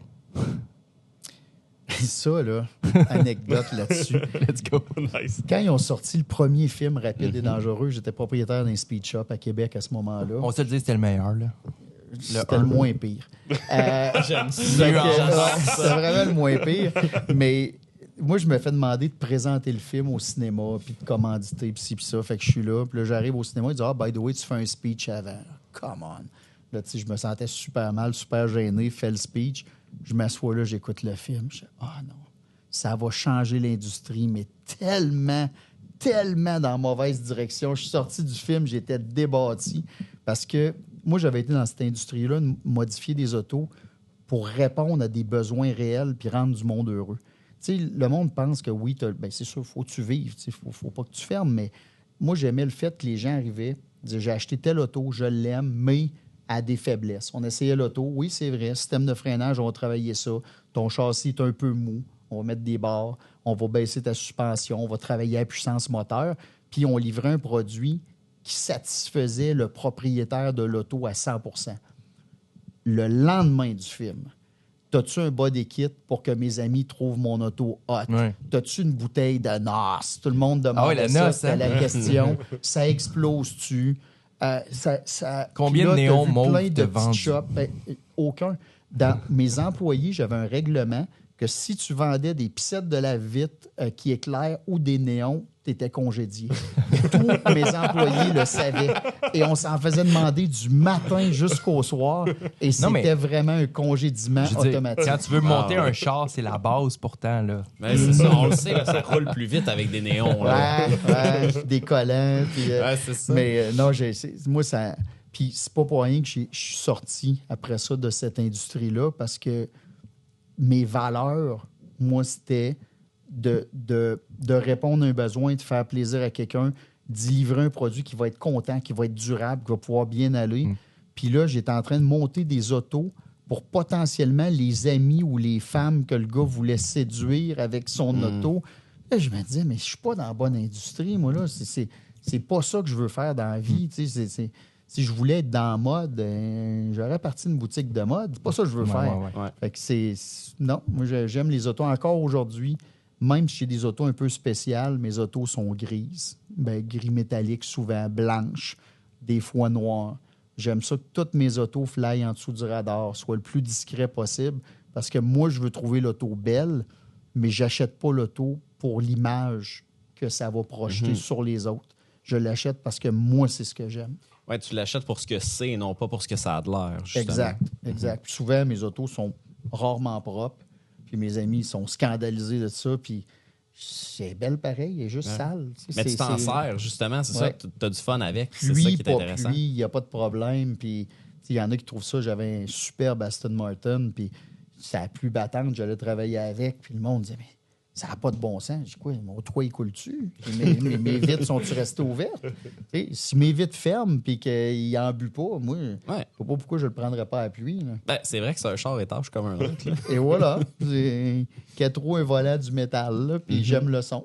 Oui, puis de toute façon, quand tu es passionné, je veux dire, tu n'es pas passionné de le laisser dans ton garage, là, ce véhicule-là. Là. Non, c'est le fun de le conduire, j'imagine. C'est le fun d'avoir une expérience avec puis de le vivre un peu. Là. Je vais en laisser dans le garage si, par exemple, c'est un achat dans le but d'un investissement et que la voiture devient trop coûteuse à rouler. Fait que c'est déjà arrivé un véhicule que tu l'achètes, mais le risque de le conduire est tellement élevé puis les pièces sont tellement dures à trouver que tu es obligé de te retenir malgré ta passion. Est-ce que tu as le goût de la conduire puis de la conduire régulièrement? Fait que ça, c'est déjà arrivé, mais c'est comme quelqu'un qui achète une toile, c'est comme quelqu'un qui fait un investissement à bourse. Il y a des fois que tu dis, gars, ça va monter, puis quand ça va monter, je vais timer le marché, puis je vais vendre, là, tout simplement. Peut-être une autre question. J'ai senti que, justement, les films comme Rapide et Dangereux, tu étais moins fan, mais qu'est-ce que tu penses des jeux vidéo comme Need for Speed puis Forza, mettons? Est-ce que ça aussi, ça a eu un impact sur l'industrie? Est-ce que ça l'a fait shifter dans le mauvais sens ou ça y a une nuance? C'est différent. Moi, j'ai jamais été gamer parce que quand je conduis, moi, j'ai besoin de toutes les sensations. Moi, j'ai toujours le pied gauche sur le repose-pied. Ton pied gauche est aligné avec tes fesses dans l'auto, fait que tu as un axe. Ton corps a la sensation d'exactement ce qui se passe avec l'auto. Je conduis avec le bout des doigts parce que j'aime ça sentir la communication du pneu avec l'asphalte, sentir le pneu qui se déforme un peu en virage, la suspension qui écrase, sentir tout ça. Puis dans toutes les simulations, j'ai jamais été capable de retrouver ça, fait que ça me touche pas. Moi, je vois ça comme si c'était une vidéo YouTube. Par contre, il y a plein de monde qui le font. Mon fils de 12 ans en mange littéralement, puis il est vraiment bon en plus. Là, je me rends compte que quelqu'un qui n'a jamais piloté une voiture, tu peux développer des aptitudes de vision, de regarder loin, de trajectoire, de plein de choses. Tu peux découvrir des circuits avant d'y aller. Fait que je pense que la nouvelle génération va être plus à l'aise que ma génération. Il y a des simulations. J'ai essayé à un moment donné un simulateur d'une écurie de NASCAR qui voulait me faire rouler aux États. Puis ça, j'ai trouvé ça correct parce que j'avais beaucoup, beaucoup plus de feeling dans le simulateur. Puis, tu sais, c'était réaliste. Je voyais mes pressions de pneus, mes affaires. J'avais le crew chief qui me parlait. Ça fait que j'avais le casque. Le crew chief me parlait comme si j'étais dans l'auto. Là, ça me connectait. Fait que là, j'avais trouvé qu'il se passait quelque chose. C'était correct. Mais outre ça, tu sais, moi, j'ai été roulé sur le Nürburgring avant que le Nürburgring soit dans les jeux vidéo. Fait que moi, je suis arrivé là à l'aveugle. Tu as 177 virages ou à peu près. Fait qu'il y a plusieurs fois que j'ai failli me la péter comme faux parce que tu te rappelles d'une section puis tu penses que tu es rendu là, mais finalement, tu t'es trompé de virage. Fait que, tu sais, ça a demandé un petit peu de skills, mais j'aimais ça. Tandis qu'aujourd'hui, quelqu'un peut rouler le Nürburgring, puis la journée qu'il vit son rêve d'aller rouler sur cette piste-là, il la connaît par cœur, il connaît les sections, il sait les sections dangereuses. Fait qu'il va vivre une toute autre expérience que ce que j'ai vécu, pour le meilleur, pour le pire, parce qu'une expérience, tant qu'à moi, vaut l'autre, mais ça peut être intéressant. Ce que j'ai juste peur, puis on l'a vu en sport auto, c'est qu'il y a plein de générations qui ont appris sur des jeux vidéo, puis que quand tu te crashes, pas grave, tu mets reset, puis qu'il y avait ces réflexes-là en course que pour des raisons complètement inutiles, tu es sur une ligne droite, côte à côte, tu prends une meilleure sortie de virage, tu es capable de prendre son aspiration, de te mettre côte à côte, tu es en manœuvre de dépassement pendant la ligne droite avant le freinage, puis ça tourne le volant sur toi, puis ça te tasse vers le mur. Là, je fais pourquoi? Tu sais, c'est pour moi la pureté du sport automobile, c'est d'être propre, c'est d'être au demi-millimètre, c'est de ne pas s'accrocher, puis il y a un trou, tu rentres, mais pas juste de tasser pour forcer un passage. Je trouve ça facile, je trouve ça ordinaire, puis je trouve que ça tue le sport. Fait que j'ai juste peur que la génération qui a appris là-dessus, que ça devienne normal d'agir comme ça en piste, puis ça enlève du lustre, je trouve, au sport automobile. Mm. Mais c'est intéressant aussi ce que tu dis parce que moi, j'en avais des amis, je mets ça au passé, là, mais des amis qui regardaient le sport et qui étaient comme « Ah, mais c'est le fun, mettons, la F1 ou la NASCAR pour les accidents. » Mais non, c'est pas ça qui est intéressant là-dedans. Là. Tu regardes-tu le football pour la personne qui se casse une jambe puis qui s'en va à l'hôpital? Là? C'est pas ça qui fait la game. Saigne l'oreille. Exact. Puis c'est un peu ça, là, c'est que le talent est dans la finesse, là, dans à quel point tu es capable de faire avec ce qui est pas facile de gérer puis que tu vas réussir à passer dedans. Contrôler le chaos. Exactement. Mais c'est sûr que, par exemple, en NASCAR, tout le monde attend le Big One là, parce que tu sais que c'est un super speedway, que tout le monde roule à une vitesse infernale. D'ailleurs, tout le monde dit que c'est facile. Tu m'excuseras, mais quand tu fais 300-400 tours sur un super speedway, ton auto est en glisse pendant tout le banking, puis quand tu fais un accident, tu glisses la tête à l'envers sur à peu près 1 kilomètre avant de t'arrêter. Ceux qui disent que c'est facile, je les invite à aller rouler Daytona ou Talladega ou des grosses tracks. Après ça, vous me direz que c'est facile, parce que ça ne l'est pas. Mais c'est sûr que c'est vrai qu'un carambolage à 15 autos, que ça revole, ça lève des airs, ça fait des tonneaux, ça fait des étincelles. Oui, c'est vrai que c'est spectaculaire, puis on est tous attirés vers ça, un accident.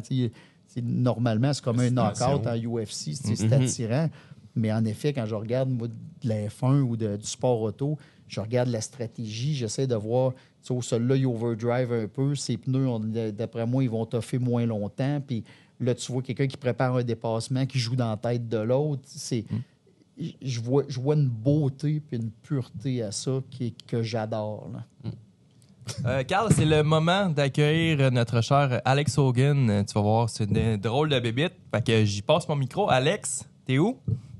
Alex? Le voilà! Oui. Mesdames et messieurs.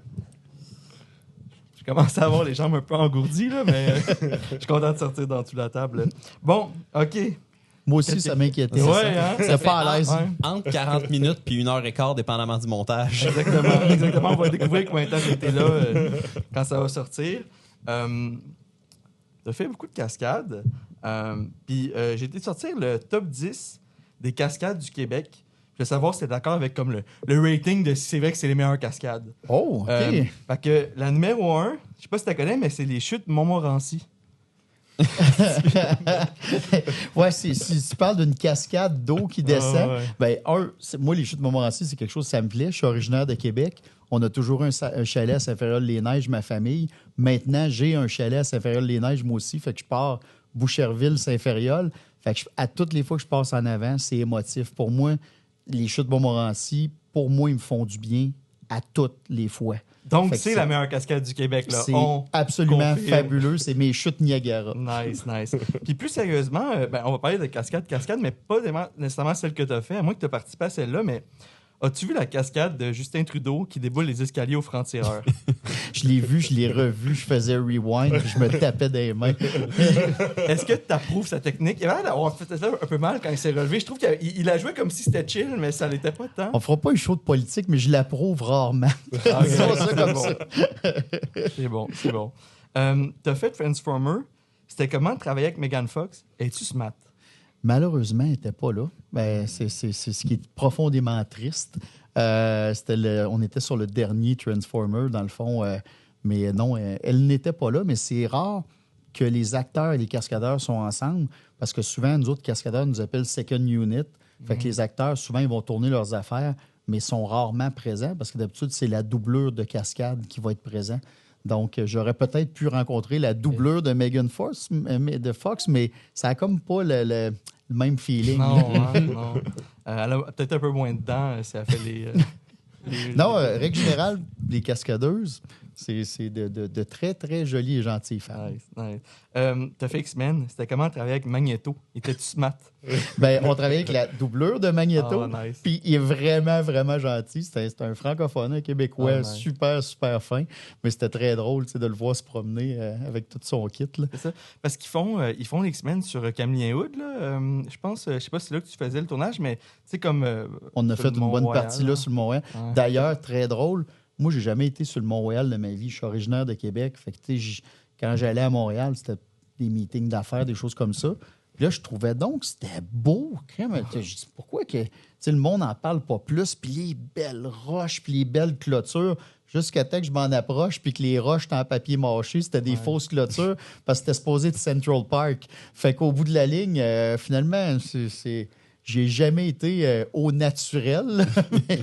Je ferai pas le détour. T'as-tu fait des cascades pour les films Nitro au Québec? J'aurais aimé ça, mais je suis rentré plus tard dans le milieu de la cascade. Mon chum Babu était là-dedans, pas comme cascadeur, mais comme acteur. Là. Fait que j'aurais vraiment aimé ça, mais c'est beaucoup de mes amis. C'est la fameuse cascade là, de l'espèce de pelle qui vire un char à l'envers. Non, ça, c'est dans... tel père, tel fils. Je suis en train de mêler les films. Mais dans Nitro, c'était mes amis aussi qui étaient là. Je pensais que c'était Guillaume Lemaitre-Vierge qui faisait pas cascade. Je pensais que c'était son boulot. Mais honnêtement, on s'entend que c'est le genre de gars qui pourrait potentiellement en faire parce qu'il y avait des aptitudes physiques exceptionnelles. Mais je suis pas sûr qu'au niveau des assurances, ça pourrait passer.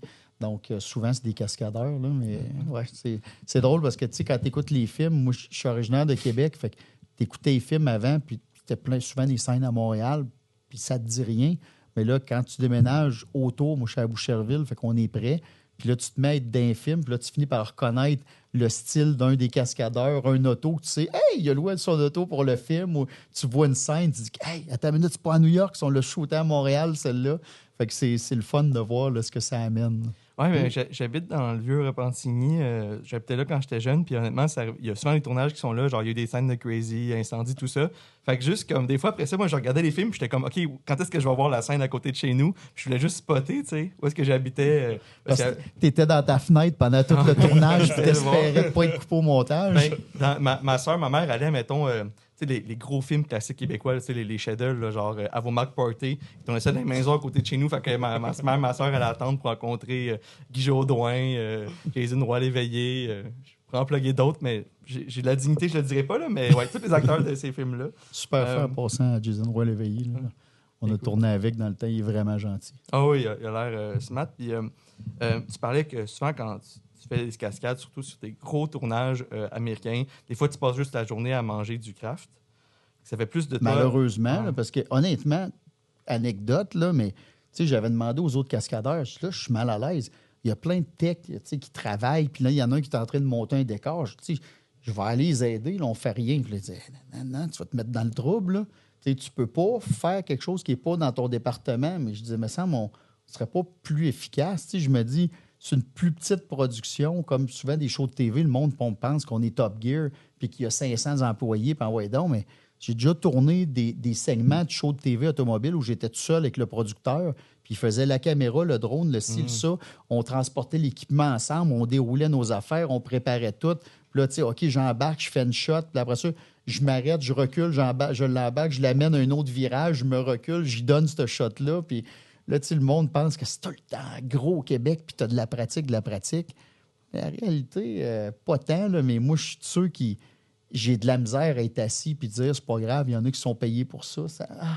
Ça vient me chercher. Là. Non, mais tu sais, il y a des journées où tu vas être cascadeur, puis des journées où tu vas être t'es dans le craft, fait que t'es un craft-cadeur dans le fond, fait que tu fais juste... T'es plus un gars qui prend du poids, moi, te le dire. C'est bien dangereux d'à côté du craft la journée. T'as pas aimé les Fast and Furious, puis en plus, moi, je trouve que c'était pas dans les bons cascadeurs. Genre, la preuve, la dernière cascade de Paul Walker était... Ouch! Je pensais pas dire ça, mais je pense que tout ça. Ben, c'est quand même tout ça. J'avais mis là pour qu'on puisse la couper, celle-là. Ça, j'avoue que je l'ai pas vu venir, celle-là. Non, mais on l'a mis au milieu pour la couper. Ouais. Mais à la décharge des cascadeurs, exemple, le 3, tu sais, Tokyo Drift, c'est des drifters que j'ai connus aux États-Unis, puis c'est pas du CGI, là. Tu sais, comme quand ils montent dans le parking souterrain, là, en tire-bouchon, puis qu'il est sa drift, puis que le derrière est à 1/2 millimètre du mur tout le long. Je me rappelle pas si c'était Tanner Faust, Sam Ubinet, mais c'était des drifters pros qui faisaient ça. Donc, c'était vraiment des belles shots faites pour vrai. Fait que ça, j'ai beaucoup de respect pour ce travail-là. Puis toutes les riggers, les gars qui font des trucs avec des câbles cachés, que d'un accident, l'auto lève, elle passe, l'autre passe en dessous. C'est extra. Au niveau technique, c'est absolument extraordinaire et irréprochable. C'est juste que j'aime ça, moi, quand il y a une partie du scénario que c'est possible. Te souviens-tu, il y en avait un des personnages, il y avait un char vert brandé Hulk avec le hood qui avait le point de Hulk. Je l'ai re-regardé, puis j'étais comme c'est aussi dégueulasse aujourd'hui que ça a été dans le temps, ça n'a jamais bien vécu. C'est dans Tokyo Drift, d'ailleurs. C'était mon préféré quand j'étais jeune, à cause justement du drift, mais le char de Hulk, j'ai jamais compris comment ça passait d'un film, ça. Mon fils tripe religieusement sur toutes les Fast and Furious, puis j'essaye de ne pas y faire perdre. Tu sais, ce côté-là, c'est extraordinaire, c'est le fun, c'est des belles cascades. Fait que je prends des grandes respirations, je reste collé, on écoute le film, mange du popcorn. Pendant ce temps-là, je ferme ma trappe. Ouais, c'est difficile. T'es porte-parole ou t'es encore porte-parole pour Michelin? Oui, tout à fait. Ça fait une douzaine d'années déjà. Ouais, là. Dans ton contrat, est-ce que tu es souvent amené à aller dans des restaurants pour review les menus? Non, mais honnêtement, j'aurais dû mettre une clause spécifique dans le contrat parce qu'on s'entend qu'aller manger d'un restaurant qui a quelques étoiles Michelin, ça peut pas être désagréable, mais je suis pas sûr que le budget le permettrait de faire une tournée. Là. Nice. Moi, il y a une émission, Les pires chauffeurs québécois, là, c'est un truc que... moi, c'est légendaire, regardez ça. Là. Puis j'ai le temps de penser que le monde qui était là-dedans, il faisait exprès de ne pas savoir conduire, mais je me demande, toi, tu l'as vécu, l'arrière de la médaille, là. Est-ce que ces gens-là sont vraiment des conducteurs de ce niveau-là? Est-ce qu'ils mentent? C'est un show? Je te répondrai en plusieurs parties. Premièrement, va passer une journée à Montréal et d'après moi, tu vas ramasser plusieurs candidats. La deuxième chose, c'est la saison 1.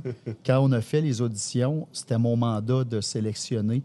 Il y avait bien sûr, toutes moi, je les prenais à l'extérieur pour faire des exercices de conduite, puis il y avait, les producteurs tous il est capable de placer 2 mots sans s'étouffer, fait que là, il fallait regarder ça.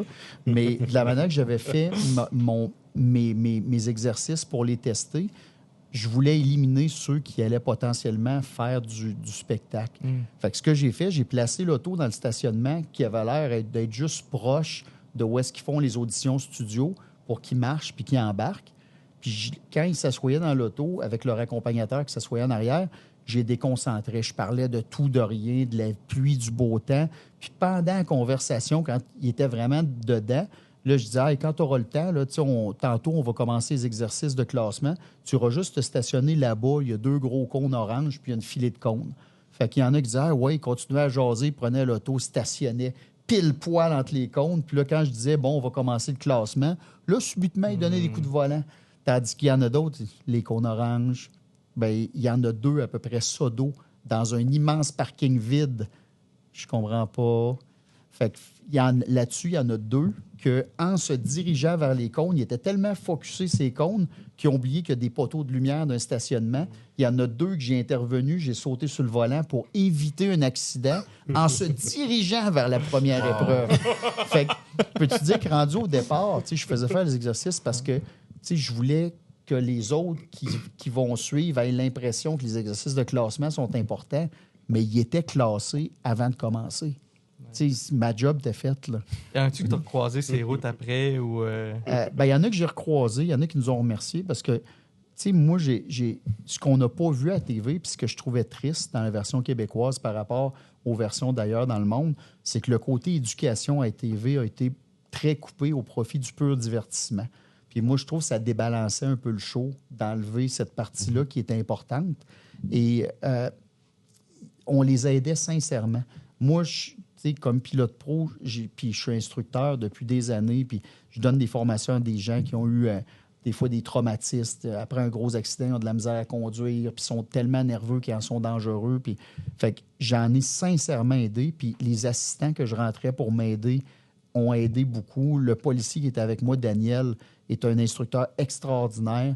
Fait qu'il y en a qui voulaient sincèrement apprendre, qui ont compris. Il y en a qui ne le savaient pas en rentrant à l'émission, mais qui ont compris durant les tournages qu'il y avait vraiment un problème. Et on les a sincèrement aidés. Le meilleur exemple, c'est Guillaume de la saison 1 qui a gagné. La saison 1, il avait 17 ans. Il était un peu inconscient. Il n'avait aucune idée du niveau de danger et ces choses-là. Puis quand il est revenu pour la dernière saison, qui était un All-Star, ça faisait des années qu'il faisait rire de lui en allant au dépanneur, en allant au restaurant, à sa job, assis à ça, au party de Noël. Puis là, les jokes commençaient à venir vieilles un peu pour lui. Puis en plus, il s'était rendu compte qu'il était sincèrement dangereux. Fait qu'on a eu un tout autre individu qui avait pris de la maturité et qui comprenait qu'il était dangereux, qui mettait en doute le fait s'il allait continuer à conduire ou pas, puis qui nous a sincèrement demandé de l'aide. Fait qu'on s'est mis avec lui, on l'a aidé. Puis honnêtement, à la fin de la dernière saison, ça ne m'aurait pas dérangé d'être 6 passagers pour faire Québec-Montréal. Ça n'aurait pas été un grand conducteur, mais il est devenu un conducteur sécuritaire. Fait que ça, on avait une grosse, grosse fierté de ceux qu'on sauvait. Puis il y avait bien sûr des irrécupérables. Tu dis, on n'avait pas le pouvoir d'enlever le permis, on n'avait pas le pouvoir, mais on se disait, qu'est-ce qu'ils font les policiers, où est-ce qu'ils restent? Là? Mettez-vous sur le dossier une couple de semaines, puis ça va sauver un enfant. Il y en avait. Puis c'est quoi, c'est plus un mode chauffeur, mais le pire char de luxe pour toi? Celui que quelqu'un l'achète, tu fais OK, c'est un rookie, là, il n'aurait pas dû faire cet achat-là. Hey, c'est une sacrée question, ça. Le pire char de luxe. Ben, moi, j'aime pas les autos qui sont pas fiables en partant. Range Rover? Il y a eu, c'est ça qui est drôle. Il y a eu des années exécrables, puis il y a eu des années extraordinaires. Fait que, tu sais, overall, ça a été pour beaucoup un bon véhicule. Il y a eu des années où il n'était pas très bien adapté à notre climat. Mais moi, je dirais certains balbutiements de véhicules électriques dans les premières années où est-ce que tu avais des véhicules avec des autonomies ridiculement basses. Exemple, le premier Fisker. Superbe voiture extraordinaire. On prend ça pour un tournage. Tu n'étais pas capable de rien ajuster parce que tout passait par l'écran. Mais l'écran était tellement hypersensible avec nos merveilleuses rues au Québec qu'à toutes les fois que tu réussissais à te rendre à la climatisation puis te baisser de 2 degrés, au moment où tu allais le faire, tu pognais une bosse, puis là, l'écran, il repartait sur un autre. Là, tu n'étais pas capable d'ajuster la radio, tu n'étais pas capable d'ajuster la température. Ça servait à rien. Donnez-moi donc des pitons, puis ça va être correct, mais il fallait que ça soit techno.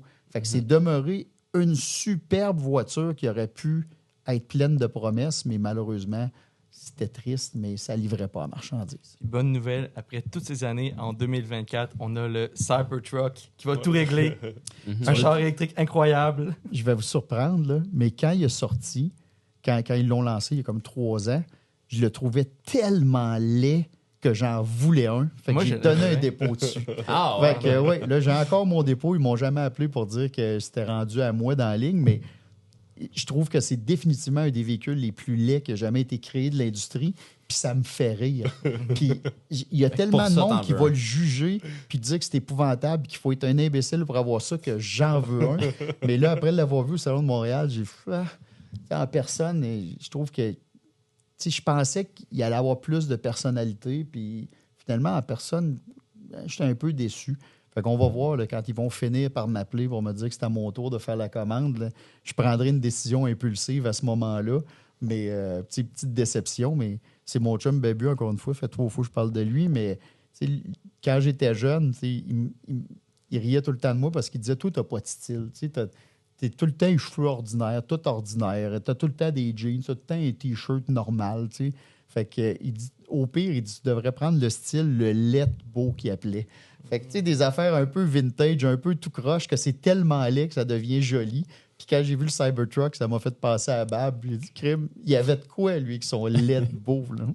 Cybertruck, dans 10 ans, ça va être le nouveau trend.